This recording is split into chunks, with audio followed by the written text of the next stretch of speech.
ఈరోజు రాష్ట్ర వ్యాప్తంగా సర్దార్ సర్వాయి పాపన్న గౌడ్ 374వ జయంతి ఉత్సవాలు అందరూ కూడా ఒక పండగలాగా సంబరంలాగా రాష్ట్రమంతా జరుపుకోవడం చాలా సంతోషం. 375 సంవత్సరాల క్రితమే కులం మతం జాతి విభేదాలు లేకుండా ఒక సమాజ స్థాపన కోసం కృషి చేసినటువంటి మహాయోధుడు సర్దార్ సర్వాయి పాపన్న గౌడ్. ఆయన మరి ఆ రోజుల్లోనే 17వ శతాబ్దంలో బహుజన రాజుగా చరిత్ర పుటల్లో నిలిచినటువంటి మహనీయుడు సర్దార్ సర్వాయి పాపన్న గౌడ్. ఈరోజు మా గౌడ్ అన్నలందరూ కూడా సర్దార్ సర్వాయి పాపన్న మరి ఆయన యొక్క పోరాట స్ఫూర్తి, ఆ రోజుల్లో ఆయన ఈ సంఘం యొక్క గౌరవాన్ని పెంచడానికి చేసినటువంటి కృషిని గుర్తు చేసుకుంటూ రాష్ట్ర వ్యాప్తంగా కూడా ఒక పండగలాగా ఈ కార్యక్రమాన్ని జరుపుకోవడం జరుగుతూ ఉంది.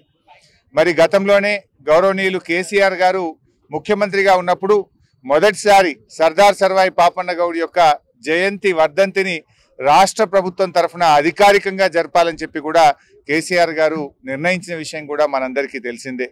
మరి ముఖ్యంగా కేసీఆర్ గారు ప్రభుత్వం మన గీత కార్మికులకు చెట్టు పన్నులు రద్దు చేస్తూ సొసైటీలను పునరుద్ధరిస్తూ 15% వైన్ షాపుల్లో కూడా రిజర్వేషన్ను కల్పిస్తూ అనేక కార్యక్రమాలు మన గౌడ్స్ యొక్క సంక్షేమం కోసం కృషి చేశారు.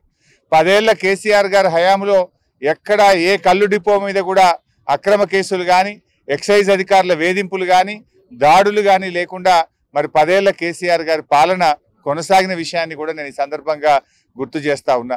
పెద్ద ఎత్తున ఈతవనాలను మరి పెంచే కార్యక్రమాన్ని కూడా గతంలో బీఆర్ఎస్ ప్రభుత్వం చేపట్టిన విషయం కూడా మనందరికీ తెలిసిందే.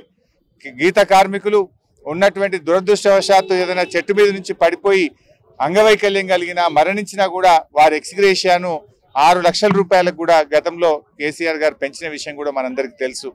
మరి దురదృష్టవశాత్తు ఇప్పుడున్నటువంటి ప్రభుత్వం ఎక్కువగా కళ్ళు డిపోల మీద దాడులు చేస్తూ అక్రమ కేసులు పెడుతూ గీత కార్మికుల్ని వేధించడం నిజంగా దురదృష్టకరం, బాధకరం. తక్షణమే ఎక్సైజ్ అధికారులు ఈ దాడులు వేధింపులు ఈ అక్రమ కేసులు బనాయించడాన్ని మానుకోవాలని చెప్పి కూడా నేను ఈ సందర్భంగా కోరుకుంటున్నాను. అసలైన తొలి వెలుగు. ఫాలో వాట్సాప్ @తొలి వెలుగు official.